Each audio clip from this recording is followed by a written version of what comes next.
What's up? So, this is me like 2 to 3 years later after my live stream of Lostbelt 2. So yeah, a lot of time has passed. um, so why I'm recording this is when I was originally editing Lostbelt 2, the footage for pretty much section 16 and like the beginning of 17 is just lost. I couldn't find it anywhere.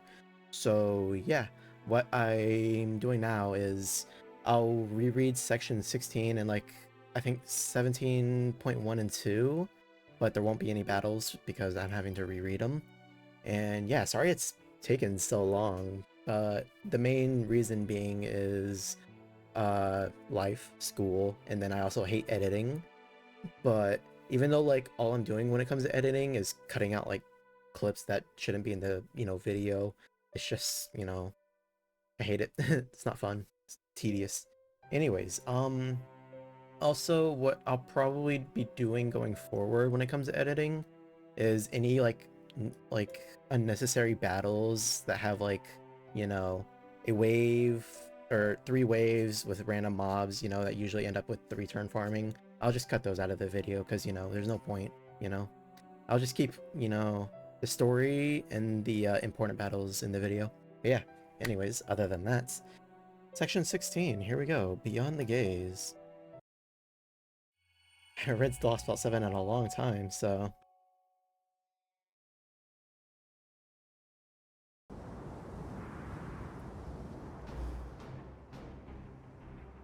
Go forth, valiant heroes. My runes shall give you invisible wings with which to fly. Take to the skies, defeat the great destroyer, and extinguish his flames. Each of my villages makes use of the Earth's ley lines in order to maintain a hospitable environment. There is little mana left in these lands thanks to Surtur's last assault, but what is there should still prove helpful. His choice to attack this land will be his undoing. I shall draw upon the ley line's power and use it to bless you with my protection. The world shall finally have its revenge for what he did during Ragnarok. So that's why you're on the ground too, huh? I can see the sense in that. But what were you thinking, asking me to help with support magecraft? Runes don't come easy to the Spirit Origin, you know? Now. Do not be like that, Freya. You should be honored by this chance to touch the primordial runes bestowed upon me by Odin himself. Well fine, I'll back you up with Luhi's magecraft. Just don't expect a miracle or anything. Mash, Ren, Sigurd, Brynhild. I've got a good view of everything from here and the border. So far, Sitter has yet to do much. Don't start attacking him until you're within at least 100 meters. Got that? Speed is of the essence. You need to take out his spirit core before he has time to regenerate. Got it. Understood. Maintaining flight speed of 200 kilometers per hour. We should reach the target soon. So, how's Ophelia doing? Mash Carriolite, Ophelia gave me a message for you. She says she's sorry she can't be there, fighting beside you, and that she's praying for your victory. That is all. Understood. Please tell her I hope we can talk again after the battle. I will. Thank you. Let's do this as quickly as we can. Thank you, Master. I'm going to increase our speed. Please hold on tight. So it looks like we're possibly about to fight Surtur. We've reached our destination. We are now approximately 100 meters away from Surtur. How impudent. How annoying. Fragile fools of proper human history. Seeing you buzzing about like pests displeases me. Clearly, I must remind you of your place. Human, heroic spirit, you are merely fuel for my fire. Beware, my love. Sitter is about to unleash his flames upon us. I know. I will simply have to meet him with the power of the true sun. Demonic sword released. Demonic sword complete. Surtur, you may have made yourself at home in my soul, but you were unable to properly wield Grum. Now, let me show you its true power. The fact that I remain under Odin's protection means that the gods' love endures. Once I have cast this blade, you will know why Bulverdiker means the one to bring about disaster. My ultimate technique is ready. Demonic Sword of the Sun. Now is the time for you to wreak destruction.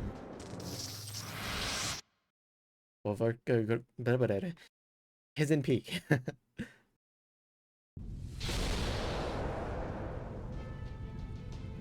Rah! Ophelia. Surtur, you would destroy the world merely to satiate your tremendous greed. Then you are an evil dragon. You may not have wings, but you have become Fafnir nonetheless. You are the embodiment of greed and evil. And so my blade will strike you dead in a single blow, for I am a hero who made his mark on humanity by slaying a dragon. Rah. Your demonic sword cannot hope to. I just got a message from Ophelia. She says Surtur's connection to the Tree of Emptiness has been severed. What's more, we've got confirmation he dropped the paper moon when his head was destroyed.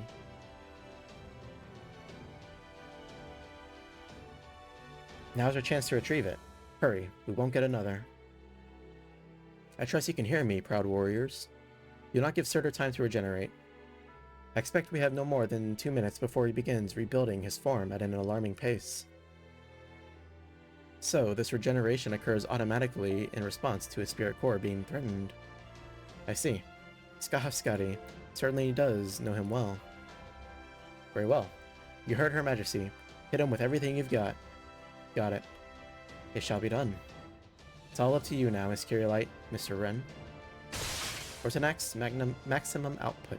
Full functionality released. Readying bunker bolt for maximum output strikes. Master, mash Kyrielite, good to go. This is it. Don't hold anything back. Understood.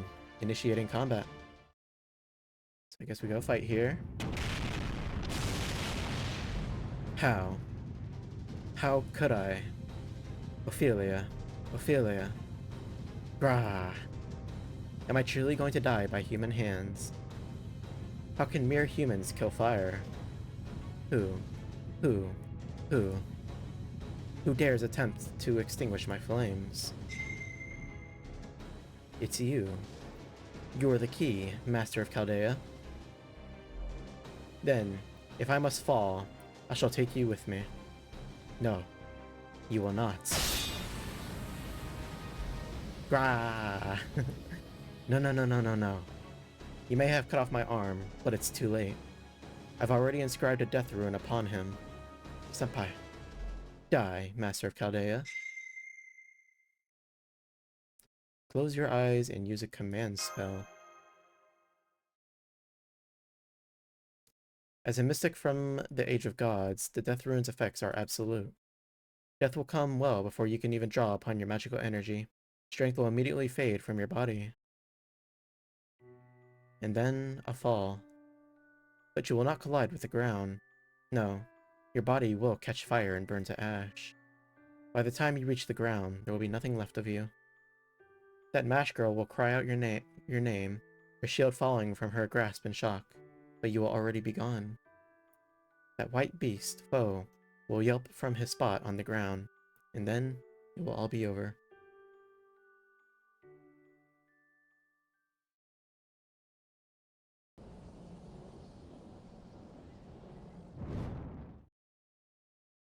Master. Master. Yes. Yes, that's what I like to hear. Yes, life does have worth. The screams of one crying out in despair, that is life's one redeeming quality. Did you really think I would fall alone? Haha, if I must die, I'll bring all of humanity down with me. Ophelia. Oh, no you don't. You will not take anyone with you. What is it you see, Surtur? What? What a pleasant dream you appear to be having. I pity you, King of Giants. What's going on? As soon as Surtur pointed his fingers towards Master, it was like he just froze in place. Wait, I've seen this sort of thing before. Brynhild must have used her reality distortion rune. Surtur is no longer strong enough to resist my runes. He must be having a lovely dream instead. No doubt it was a dream of burning someone or something to cinders. Brynhild, it is time to end this. Yes, my love. Let's go. Gah! This can't be how I die. I was going to destroy this entire world. Ophelia.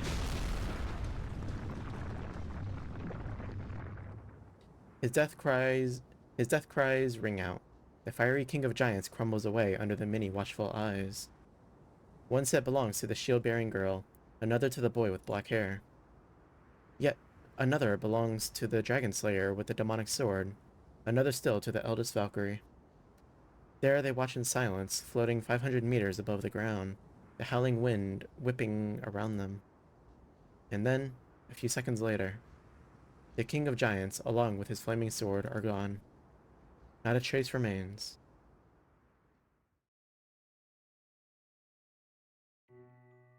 I had lost all hope. I tried rebelling against my fate. I failed to trigger the end time, as I was meant to. Now all I could do was seethe, waiting for my world to be pruned away. And then, one day, you found me. I am me, a woman who was supposed to die in a world consumed by flame. She saw me like no one else had. Who are you? Maybe it was more than coincidence. Maybe she was frightened of my destructive flames. Well, that's not how the legend goes. According to myth, your flames consumed the Norse age of gods, but it's followed by the age of humanity. But that was the first time something unexpected had happened in my life. Something that wasn't part of my fate. It was a genuine surprise. I see. You failed too. Ophelia Farmsalon. Such a pitiful, foolish woman. So your world's endings too. The woman who taught me what it was to be surprised when I had no future. The woman who found me. The only one who ever spoke to me through my smoldering flames. Ah, I wish I was there. I wish there was something I could do for you. But I'm nothing more than fire and destruction. So then, how? Then you and I have that in common. How can I ever repay you? It was nice to meet you, fiery king of giants. But now, I guess this is goodbye.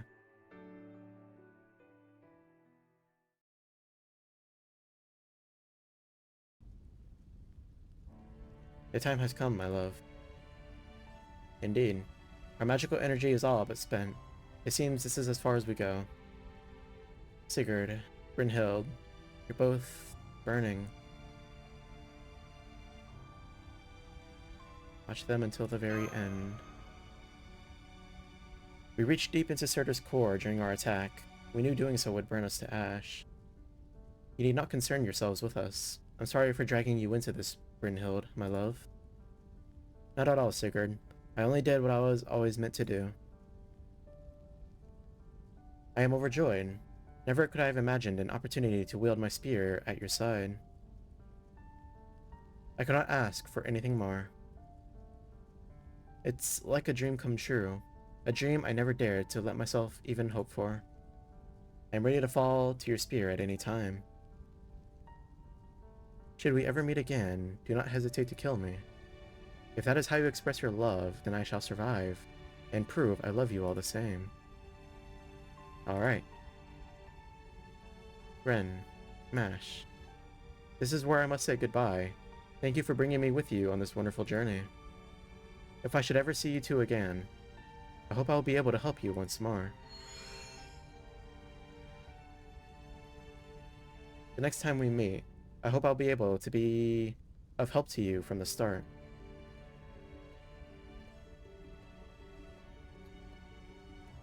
Thanks, Sigurd.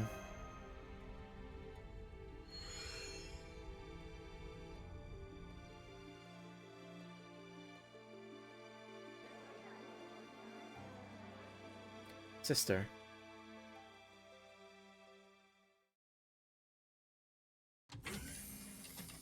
We're returning to base. So, can I ask where Ophelia is? She's in the infirmary. My technical advisor and the Lostbelt's queen are treating her as we speak. Thank you.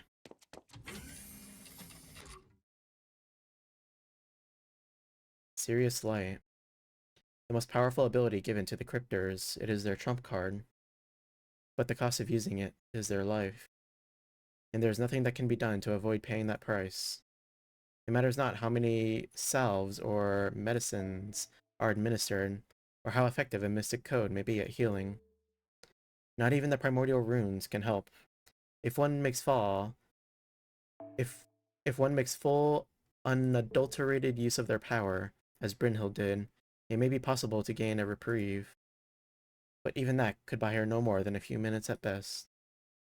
Unfortunately, that means... Aw, this part. Mash? Mash? I'm here, Ophelia. We destroyed Surtur. It was all thanks to you. You're amazing, Mash. You actually defeated that thing.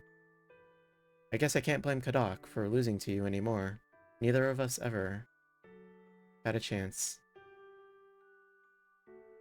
I wish I could see you grow even more.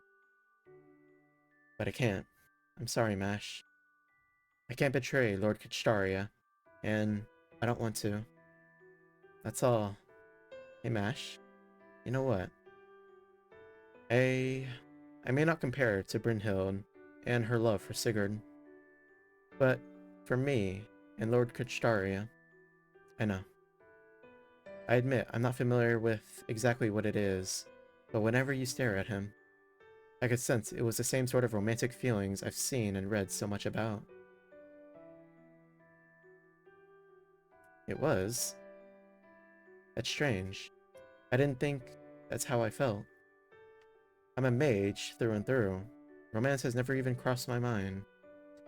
Then I guess mages do fall in love too, and there's nothing wrong with that. At least that's what I think. I see. Yes, you may be right. I guess you see a lot more than I ever did, Mash. You've grown up so beautifully. I'm so happy to see that.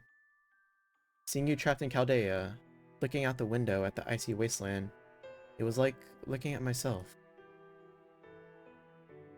Though, of course, I doubt you're pleased by the comparison to me back when I lived in fear. I always wanted to be your friend. Please keep going.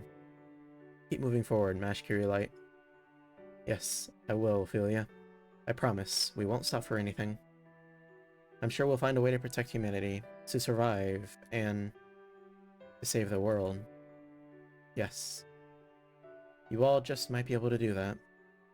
Though I have to admit, I have mixed feelings about that. Oh, right. If you happen to see Napoleon again, I doubt he'll still remember me, but tell him I said thank you. Tell him I may have refused to marry him, but the rainbow was beautiful. Please.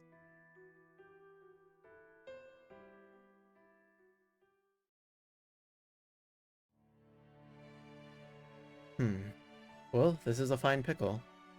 So you don't believe I'm sincere about my proposal, huh? You don't believe it was love at first sight? Alright then, how about this, Cryptor? Before the Spirit Origin's time is up, I'm going to give you the best present you'll ever get. Haha. I hope you like surprises, ma chérie. No thank you, I'll pass. Besides, aren't you already married?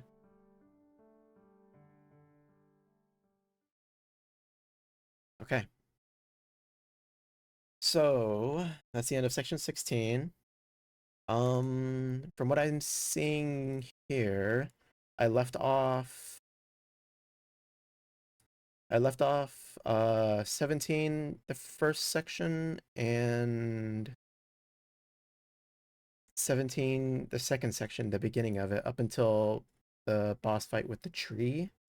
So I guess I'll read up until then. So yeah, let me do this and let me drink some water as well.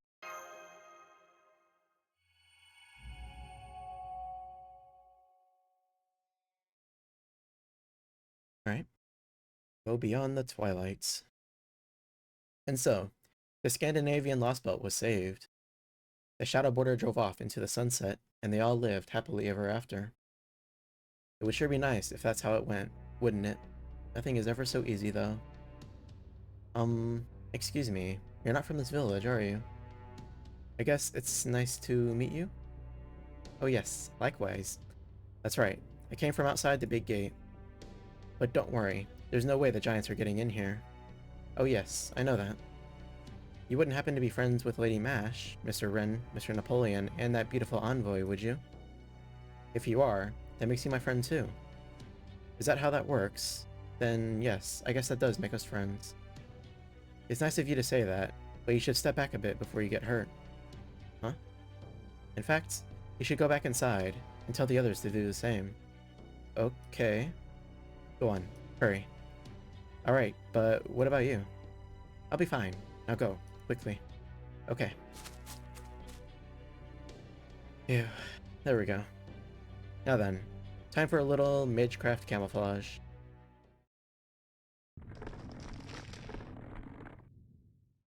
Okay. A great tree of emptiness stretching towards space. So, it altered its existence again. Or maybe it's more like it was replanted.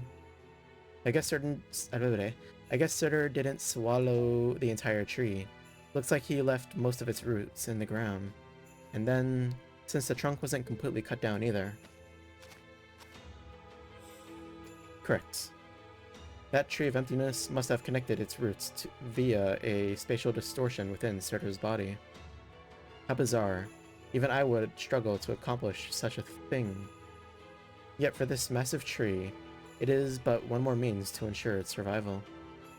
I wonder, just where do these Tree of Emptiness come from?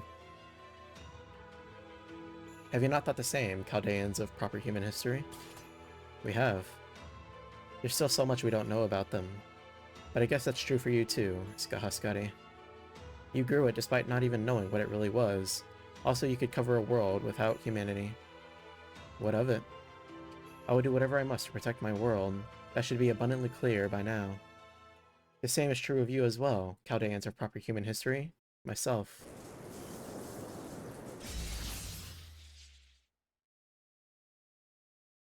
I've always taken responsibility for deciding who to love and who to kill. The Spirit Origin Ascension. No, it's not that. She isn't a servant, so her body isn't made out of ether. That means it's an ascension of her very existence. So even the heroic spirit enhancement method Chaldeus' summoning system employs is another tool she can wield freely. They certainly do not exaggerate when they say gods are to be feared. Hehehe.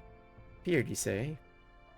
Now that you have defeated the fiery king of giants, I must see you as the true monsters, Chaldeans. Really? You looked at me like we had to scrounge together every last bit of help we could find, and even then only just barely eked out a victory. But I guess that's not how you saw it, Skahaskari. Da Vinci is right. We could never have hoped to defeat Surtur all on our... Exactly. That is exactly what is so frightening. You walked a razor's edge to accomplish the impossible without even making an ally of the counterforce. Then again, perhaps that is due to your forming so many bonds here. Despite opportunities to do so in my land being so thin on the ground. Your Majesty. Silence. Do not weaken my resolve. Whenever you speak, you evoke images of proper human history's myths. But there are no such myths here.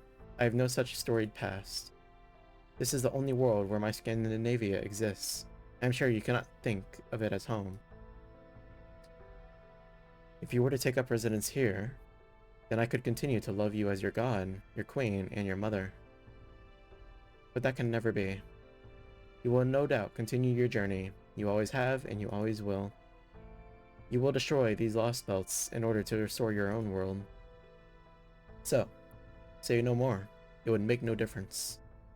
At least allow me one last word, Your Majesty. Everything you say is correct. You are walking the path you must follow, just as we are. I only wish it didn't have to come to this. That we might have walked together, rather than separately. Indeed, but that can never be. Portland. He called, my goddess and protector. What will you do? You are free to choose whichever side you prefer. I will follow my mind wherever it takes me. Just as Brynhild, Thrud, Hilder, and now you have said to. You are Skahaskari, the one who inherited this land from my father. I will fight by your side of my own free will. What is your command? Prepare for battle. We will protect this tree with our lives. Understood. You hear that, Chaldea? Can you hear the cries of those birds flapping their wings overhead? Should you defeat me and cut down the tree, I shall tell you what they truly are. I don't suppose there's any way we can avoid this battle. Nope, not a chance. And this won't be the last time this sort of thing happens. It's just like she said, we have to take responsibility for what we're doing. You understand that, right, Mash? Ren? Yeah, I do. We have. Let me ask you this. How many humans live in your proper human history? Several million? Tens of millions? Hundreds? Try billions. Then again, I suppose if one includes the lives of flora and fauna, it would be innumerable. I see. So that is a responsibility you shoulder as you seek to end my Lostbelt.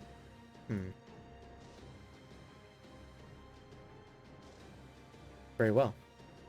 Then for the love I bear for my 10,000 subjects, I will take those millions, billions, that unfathomably vast number of lives with my own hands. I will not let this miracle wither away. Miracle. I see. So that's how you think of this land. For you, this Lostbelt, and the approximately 3,000 years it has known peace, it is truly a miracle, isn't it, Your Majesty? Then you know. You've known all along. You are fully aware that this Lostbelt's existence is both abnormal and unnatural. What's more, you knew so well before the Cryptor came along and informed you of proper human history. You knew. Even before you knew about proper human history. Hehe. It seems I cannot put anything past you, wise sage. Perhaps those piercing eyes of yours in fact surpass Odin's. Mystic eyes, perchance? No, that's not it. They merely reflect your wisdom born of human history's cumulative accomplishments. Yes, you are right. I knew everything. It was supposed to be pruned away. My Scandinavia, my world, the path my people have walked, was destined to disappear from human history. We were not to perish in a Ragnarok gone mad. We had already survived those days of flame. Those days may have ended once the gods have sacrificed themselves to transform Surtur into the false sun. But we precious few lives that remained found ourselves in a world that had lost far too much. Even so, we did our best with what we had. After much struggle and suffering, we began to build a new life. And then, humanity, erased us. It had all been for nothing. My love, my hopes, my wishes, my dreams, all of them were gone. All in less than half a year after Surtur had been sealed away, and his broken Ragnarok stopped. Humanity decided my land where humans and gods lived together did not deserve to exist. As far as human history was concerned, the path we were taking after surviving the flames was evil. But then, something unexpected happened. An impossible 3,000 years came and went. I do not know whether the Tree of Emptiness was responsible for that paradox, that miracle. But what I do know is that my land was reborn on this planet, in the modern day. It was a feat greater than any authority could accomplish, a miracle neither I nor Odin could achieve. And so, I will not let that miracle fade away. If I must take unfathomable numbers of lives to preserve it, then so be it. I shall consider each and every one my sworn enemy. Your Majesty. Silence. No more talk. Consider this lament my declaration of war. 3,000 years, and I still remain powerless to support more villages beyond those created in that first 6 months. All this time, and I've still only saved 100 villages, a mere 10,000 humans. I cannot even let any of them live to old age. For my love and snow can only extend my authority to the point before the first signs of spring arrive. Aha, indeed, that archer spoke the truth. This Lostbelt has no future, no tomorrow. Though it may be peaceful, free of conflict and evil, it will never be any more than that. It has no power to change, to develop. No doubt this pathetic state of affairs will continue for thousands upon thousands of years. My love is not enough. Spring will never come. Life will never flourish. But I will not give up. I will never simply resign myself to this fate. For 3 millennia, I have devoted my power to suppressing Surtur's fires. But now that Surtur is gone from this Lostbelt, my power should suffice to bring hope to my land, so I withdraw my love and instead offer you death.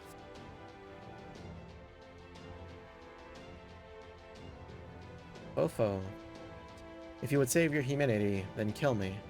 Kill me and cast us aside, Chaldeans of proper human history. I wish it didn't have to be this way, but... Raising Ortonac's output, switching to combat mode, Bunker Bolt standing by. Preparing to engage this Lostbelt's king, Skahaskadi, and commencing demolition of the Tree of Emptiness. Okay. So I'm guessing that was section 17 part 1, and now we just fought Scotty, let's say, and we defeated her, and this is 17.2. Well done. To think I would lose so decisively. I could not even protect Ortlind. Ah, I knew it. I was far too weak to serve as queen. I don't understand. Why didn't you tell us you had barely recovered any magical energy after our battle with Surtur? Why did you fight us while you were so weakened and we were completely healed? What about the death rune? You could have inscribed the same spell into us that Surtur used, but... My pride would not permit it. I am obligated to protect this land and all the lives that dwell within. I must heal the wounds Surtur inflicted upon this land. I must repair the village he destroyed and treat those whom he injured. I never had much magical energy to spare. For my battle with you, hee. Ah, there they are. Look up at the sky, and I shall tell you those birds' names. They are the holy ravens who served Odin. Odin's familiars? Then they must be Hugin and Munin, 2 of the greatest familiars to ever exist. They're legendary divine beasts named after thought and memory, who were said to look upon the whole world every morning. Said Odin. He may have kept giving me chances right to the end, but it seems he had Hugin and Munin guide all of you as well. Haha. How very... like him. He never was willing to guide me.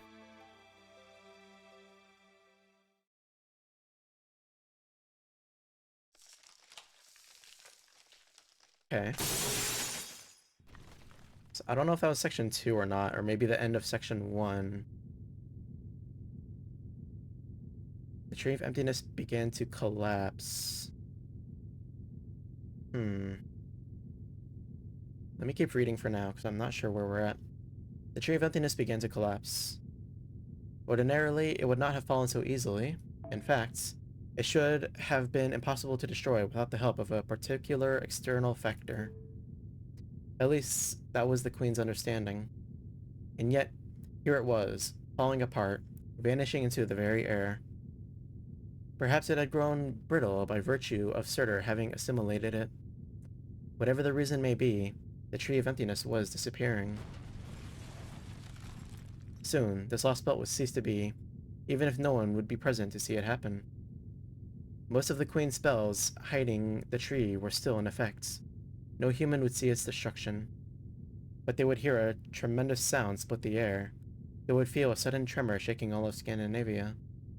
The cacophony of a towering colossus crumbling to the ground is shaking at the loss of the very foundations of the world. Only those who survived Surtur's destruction were privy to these awful phenomena. Animals who lived in the rifts between fire and ice, the giants who still remained, and the roughly 10,000 humans all closed their eyes and felt the sensations wash over them. The strange sound and shaking must be a sign that something is about to happen, but what could it be?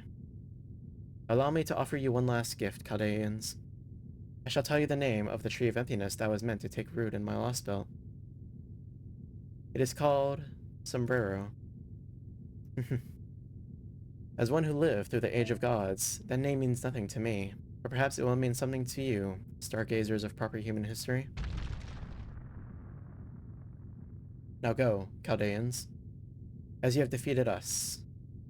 You must cross the ocean of dead ice and flame, and the countless corpses of our hopes and dreams, and be on your way.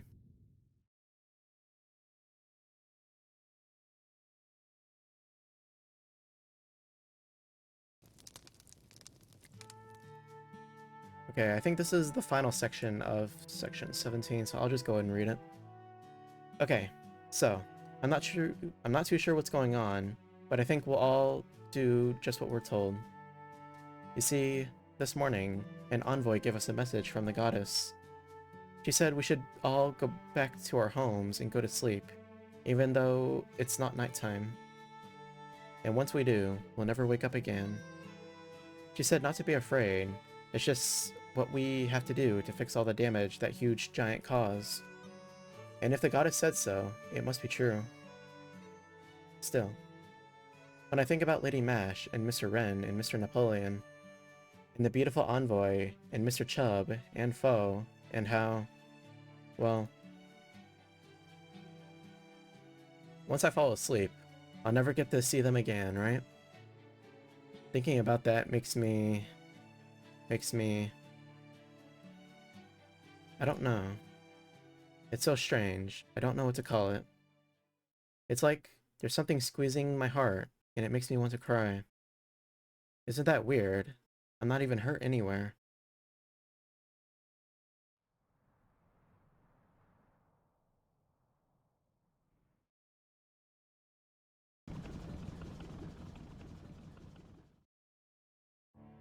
And there they go. Goodbye, Shadow Border. Safe travels. I hope fortune is kind wherever you go. I'm a pseudo-servant using a human body as a host. I shouldn't be able to disappear when this Lostbelt goes away. I guess this is stepmother's doing. How strange. I already miss her a bit, even though she's not my real mother.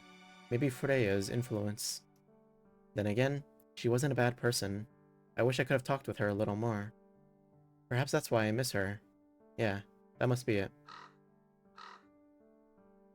All of you Valkyries did great delivering stepmother's last commandment.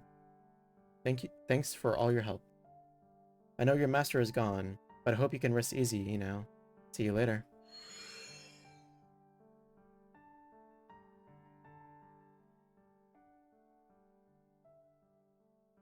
A newly ordained day, a newly ordained time. After the envoy had delivered the goddess's newest commandment, quiet spread throughout the settlement.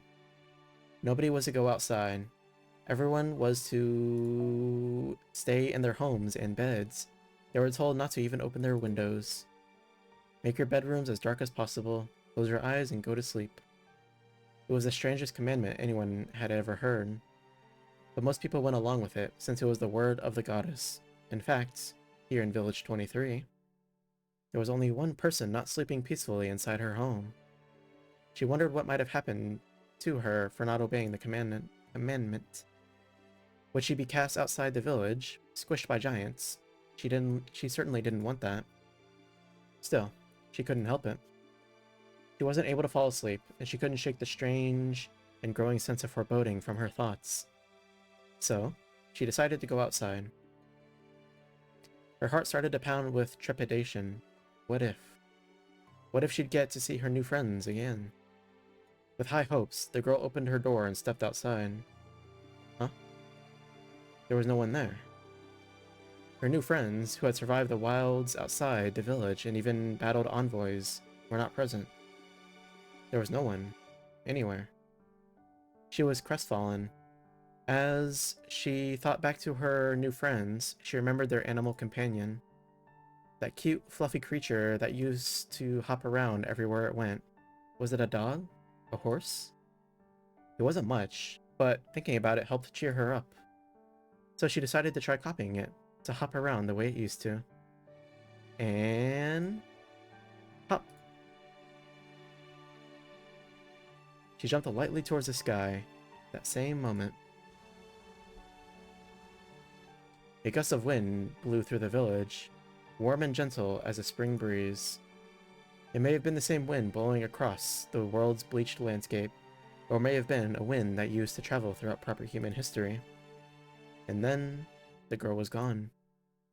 She vanished as though carried off by that wind, before her feet could even touch the ground again. In the blink of an eye, she was somewhere far, far away, along with the rest of that Scandinavia. All that remained in the wind was her smile.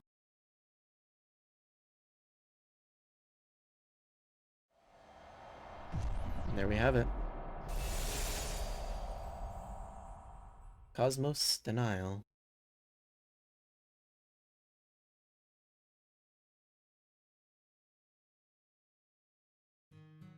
Sometime in 2017.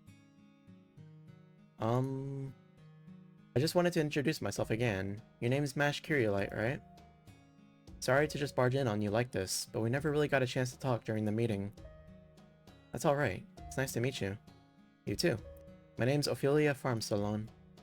I remember. You're from the Clock Tower's Evocation Department. Yes, that's my official department anyway. I guess it would be weird to say I'm kind of relieved, huh? I mean... there just aren't many women on Team A, right? I don't have a problem with men or anything. But it's still a little nerve-wracking to suddenly be surrounded by them when you're eating lunch. I see. I'm sorry. I guess I rambled a bit there, didn't I?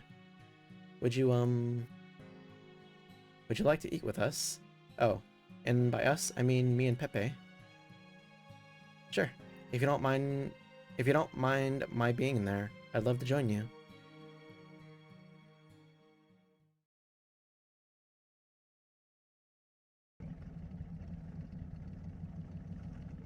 We're just about to leave Scandinavia behind entirely. Looking at our current coordinates, we just passed the Song Fjord on the west of the Scandinavian peninsula. It should only be about 20 kilometers until we reach the North Sea. You sure about this? I'm still not seeing any water at all. ...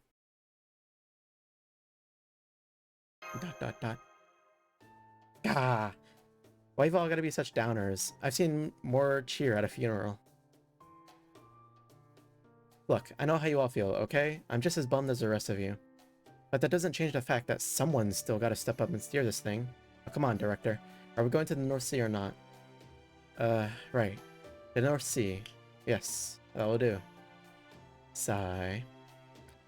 I hate to leave like this again, but what could I have said, even had I seen her before we left? I cannot possibly wish her a long, happy life. But still, as an adult, I can't help but feel I should have said something to her. Those flowers she gave me, her entire village, they're all going to disappear, just like Russia, aren't they? Yes, they are. That is true. We now know we know now that this is what it is to fight these Lostbelts. They are hypothetical worlds that came to sudden ends after human history itself deemed them unnecessary. Neither their inhabitants nor their civilizations did anything wrong. The world simply differed from ours and eventually reached an impasse. Impasse? Impasse? I don't know how to say that. I would even say we were fortunate that Russia and Scandinavia were the first Lostbelts we encountered. Why, you ask? Because the people who dwelled there were friendly to us, of course. That alone has been a tremendous boon to our efforts, but we cannot expect that good fortune to continue. It is quite possible that in the next Lostbelt we encounter, we'll find ourselves up against every living thing that inhabits it, We must be wary of such a worst-case scenario. Gah. This... It isn't the future that has me depressed. Have you no heart, man? Even I understand what it is we need to do, and that no amount of wringing our hands will change that. I know this is simply a competition for survival, where saving one side inevitably means destroying the other. So, I see no harm in looking back on them a bit. After all, they don't have that luxury now. I may be a cold-blooded aristocrat and the embodiment of elitism itself, but even I can't easily forget that we just wiped an innocent young girl out of existence. Mr. Gorodov. I hate to say it, but he's right.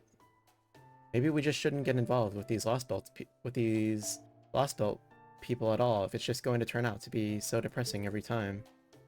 No, that would be the coward's way out. That is what you were going to say, isn't it, Ren?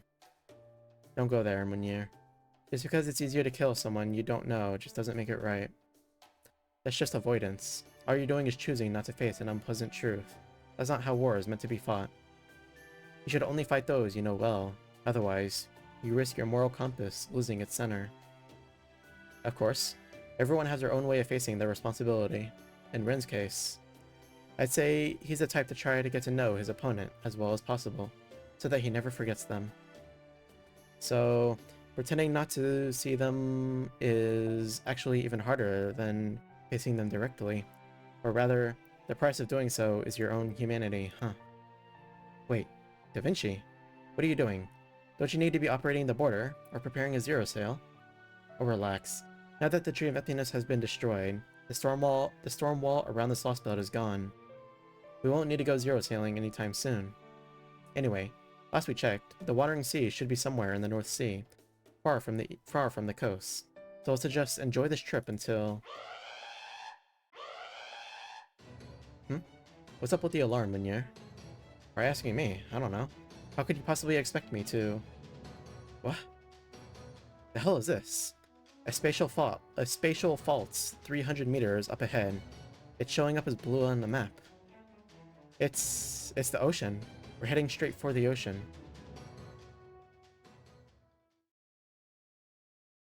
Mr. Meunier, I'm not really seeing what the big fuss is about. Believe me, I wish I was kidding. I wish I were kidding. Ah, crap. I can't hit the brakes in time. Everyone, brace for impact. 3, 2, 1, you're ready for a drop.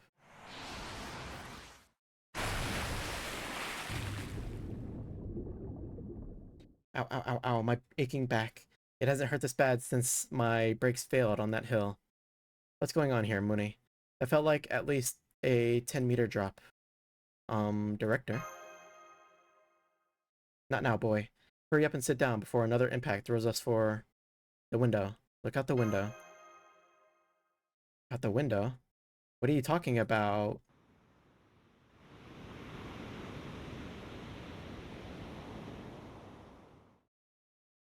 Did we drive into a whole other world when I wasn't looking? It was nothing but clear skies as far as the eye could see just a moment ago. Technical advisor, Da Vinci. Just to be sure, the border can navigate a real sea just as well as it can the void sea, right? You did design it for every conceivable scenario, didn't you? A stormy sea should be nothing compared to void space, right? While we're on the subject, I have something of an announcement to make. I can't swim. Okay, look, Gordy. Traveling through void space and traveling through real water are completely different tasks that require completely different functionality. The border might be able to get through the Strait of Dover, but it was not designed to weather this. Now, I've got an announcement of my own. I estimate the border has about an hour until it sinks. So back the hell up and get us back on land. Now, Meunier. Come on, hurry. Once we reach the coast, we can waterproof the border better and wait until the storm dies down. Yeah, just one problem. There's no land to go back to. We're smack in the middle of the North Sea. Then does that mean we're all going to end up as fish food?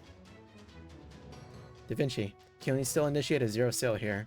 Surely that must be preferable to sinking to our deaths. We can't. The formulas won't be stable enough on water. We'd have to rewrite the software from scratch. Ah, damn it. We must be leaking somewhere. Hello? Tom Lin? Are you in the kitchen right now? Check the storage room, quickly. I think we've got a leak in there. Tell the rest of the staff too. Well, shit. Guys, there's no easy way to say this, so I'm just gonna say it. Now don't freak out on me, but it's looking like we're all gonna die. And just when we'd prove we were badass enough to defeat Ivan the Terrible and Skaha the Goddess too. Oh. Oh crap. Take it easy, Mash. Don't freak out on us, okay? You know, I feel like a spot of breakfast. I think I'll go fry up some seriously thick cut bacon right now. Delish. Fofo. Hang on, we're getting a call. Go ahead and open up a line, Mr. Monier, and hurry. Da Vinci's no use to us right now. Right, on it. CQ, this is the Wandering Seas dock. Do you read me? That vessel, that would be Caldeus' ship, right? No, wait, not a ship. Oh, I see. A tank. Rationale. Yes, very rational. A ship is unnecessary for a zero sail, but I say you have no sense for design. It might as well be a large metal coffin. Nothing charming there at all. Be honest. Be honest. You would never have made it back without my paper moon, would you? Still, a fine job making it all the way here. Everything is proceeding within my calculations. It's coming from the Wandering Sea, but where? Where? Right in front of you. Oh, hang on. Let me clear the fog. It should be easier to see then. Proceed on your own current course, though you may want to reduce your speed, and be sure to give thanks. Alright, this will be the first time in over 2,000 years that this island has revealed itself on a day other than December 31st. An island, and it was this close all along, but I'm still not seeing anything on radar. So it would seem, this is folklore defense. An imaginary world of the fairies, where fantasy is made manifest, a world that stands apart from our own. In the modern day, it's a mystic among mystics, said to only be possessed by ploy kickshaws. Oh, is that the voice of a professor type on the same level as me, I hear? Well, that is a welcome development. We will get on just fine. Welcome to the Primordial Magecraft Workshop, the Baldanders of the Wandering Sea. My name is Shion Eltnam Socaris. I am a Spiritron hacker who escaped the Wandering Sea when I predicted that the world was about to end. I have been waiting for you. Being the Atlas Institute's last remaining member, the Wandering Sea higher-ups entrusted me with the project of righting this bleached Earth problem.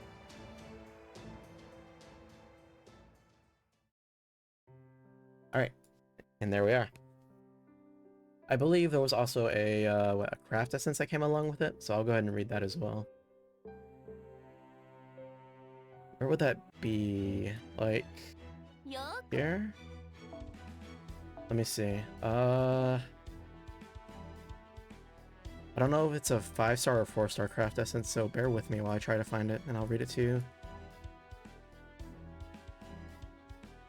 From what I'm seeing, though, it might be a 4-star craft essence. Great.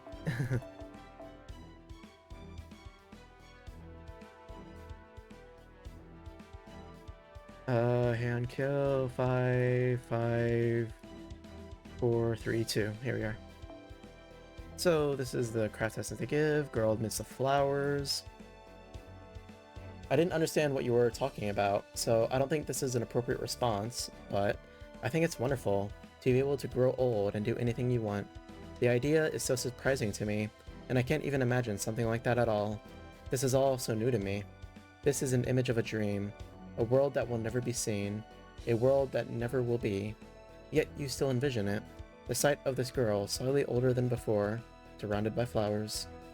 Alright. So yeah, that was the end of Lostbelt 2, and what I had planned was I was going to upload, like, you know, this part that was cut out and then the rest, but I just went over the rest at the end there, so that'll be the end of Lost Belt, or yeah, Lost Belt 2. We'll see what's next, probably Lost Belt 3. But yeah, like I said before, what I plan on doing is any unnecessary battles of like 3 waves of random trash mobs, I'll just cut out of the video, don't need them. But yeah, and other than that, sorry for taking so long. I'll get back to editing and uploading though, and you might see some other videos in the future, like Fate Samurai Remnant and whatnot. But yeah, we'll see. Anyways, thank you all for watching. Appreciate it. I'll see you all later. Bye bye.